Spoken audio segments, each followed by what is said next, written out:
fasten your seatbelts, keep all hands and arms and legs inside the BitTorrent ride, and we will go. So why isn't this the proper resolution? I don't know that. But the question is, what do we need to do to make TV social? And I think the social TV problem is really three problems. It's a technology problem, which I'll talk about. It's also a problem of getting an audience that knows and wants to engage with this content in a social way. That's another problem. And then we also need content creators to get on board this platform as well and create an experience that's specific to social. That hasn't happened. What we see in these transitions is you try to take the old media and retrofit it in the new media. We saw it from radio to TV, not that I did, but I'm not that old. But you see it again and again, and especially on the internet where things happen so fast. So you need those three things. And on the technical front, the question of moving this much TV, because social TV, of course, means online TV, and to translate what is a very efficient broadcast television system to the internet, you run into some interesting problems. The first is that if you took Americans as, say, prototypical viewing habits of about 4 hours of SD content a day, 7 hours of high-definition content a week, digitize that, and that one person consumes about 220 gigabytes every month.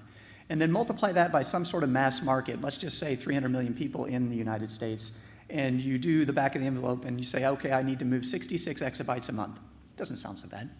Unfortunately, an exabyte is 1 billion gigabytes, and if you wanted to sit and personally consume 1 exabyte, just one, of television at a megabit a second, you'd need to sit in front of your television for about 292,000 years, no bathroom breaks.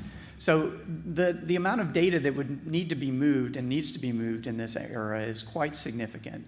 So how would you do that? Well, Netflix would do it this way. They'd either make a massive investment in data centers and servers, and importantly, the power plants, additional incremental power plants to keep them cool and running.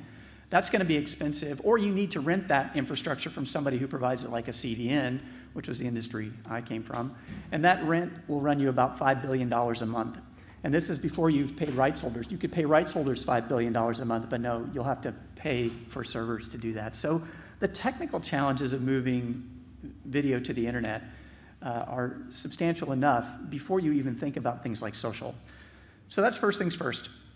You could, instead of doing all that, you could use BitTorrent, which is free and is already pretty close to the scale we're talking about. If you think of our 160 million monthly active users, a factor of 2 to get you to 300 pretty quick.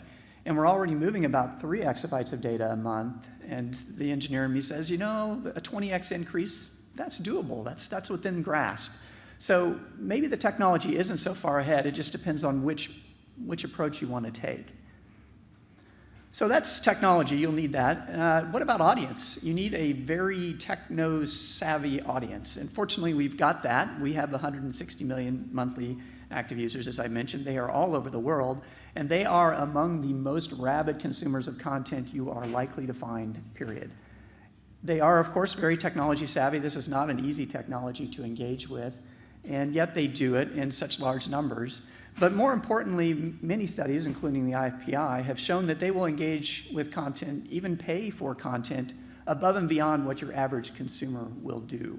And it's not just music, it's also video as well. Other analysis has shown that not only will these folks buy the smart TV, which one of the big challenges is these devices churn at a pretty low rate. I think the TV's been hanging on my wall for about 7 years.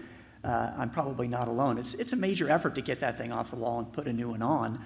But these guys do it, and they do it, they churn through devices very quick. They are quick to adopt technology, and they're quick to then pay for media that goes on that. So you want to reach these guys if you're a creator.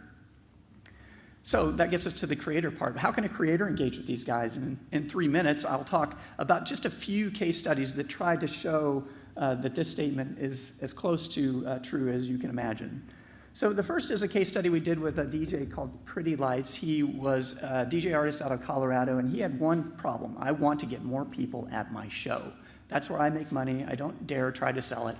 I just want them to come to see my show. So could you help me do that? And we did. We created this thing called a BitTorrent bundle, which is a collection of many types of media in one file packaged together. He was able to distribute a video of his show and a bunch of music that he had already released and one new piece of music that he hadn't. Put that all together in one file, distributed it, got 6 million downloads in about 2 weeks, And more importantly, he got a level of engagement above and beyond anything either of us really expected, including opt-in. We made it hard to give him your email address, and many people did, 100,000. We made it hard to find his site, 700,000 increase, 700% increase. And more important to him, he was able to sell out 2 shows at Red Rocks, a pretty big venue in Denver, which is exactly what he wanted. So he's a big fan. Other folks, other creators have different problems. The Counting Crows, very traditional challenge of how do I get my new album to be talked about? This is a very typical marketing distribution challenge. How do I just get folks to talk about my album? I could spend a lot of money through traditional marketing channels, or he could work with us, which they did. And we found that what had been a social media trickle became a social media torrent shortly after their release. So accomplished this mission as well for these guys. Adam Duritz, of course, now big fan. He sees file sharing just like he sees radio. Another challenge that artists have is, this is a challenge that Sony had. They had a brand new signed artist local to Sacramento, California called Death Grips, and they wanted this local band to be introduced to the world. How could you take a local band and take it global? BitTorrent, again, a perfect vehicle. Within, I think, 3 weeks this time, we had distributed about 6 million downloads of, again, another BitTorrent bundle of mixed media, mini videos, high-definition videos, music, liner art, personalized content to the BitTorrent community. And every metric that they looked at after that had an massive increase in global distribution, whether it was music that had been streamed from their site, now global, whether it had been visits to their site, now global, whether it had been social media mentions, now global. They are now at least known to the folks around the world that are interested in this music, and it's very interesting music. They know Death Grips. So the 3 things you need technology, of course, that can scale at the level that television needs to scale. And I can't believe I hit that. That's damn good. And you need an audience that really, really cares about media, which we have. And then you need, most importantly, you need cutting-edge creators that are willing to push the landscape, to break boundaries, to drive into some new and interesting terrain. And that takes courage, but there are creators out there willing to do it, and we love to work with them. Thank you so much. There you go. Like to the second, unbelievable. That's unbelievable. He got like right down to the second. Okay, I want to throw out there because as everyone else, there's BitTorrent stealing content. Let's talk about it. I haven't heard that. Yeah, I had not heard that either, but apparently everyone here, there's BitTorrent stealing content. Yeah. What are you guys, what is your messaging now out into the world? Because I know you don't track any data, you're a technology company, those are the key things, but what are you guys moving forward with on the content side that's sort of helping sort of dissuade this idea around the brand? Yeah, I think you saw some of it in this presentation. We are just keen as can be to work with creators. We're, of course, technology guys. We are 100 folks in San Francisco, downtown San Francisco, so mostly engineers. We like to solve really, really hard technical problems. We listen to creators. We hear what problems are they having, and you hear them there. I want to get global. I want to become known. I want to solve a hard problem of sending all kinds of different types of media in one easy-to-use package. We solve those problems for creators. And of course, the open technology is like any other open technology. It can be used for all kinds of things. And it's no different with HTTP and web browsers. The same is true with BitTorrent and BitTorrent clients. Last question, let's talk mobile. As BitTorrent moves into the mobile space, what can you tell about what you guys are doing? Yeah, so we are working with a lot of interesting folks, and I was unfortunately not too specific up here with both CE manufacturers and mobile manufacturers.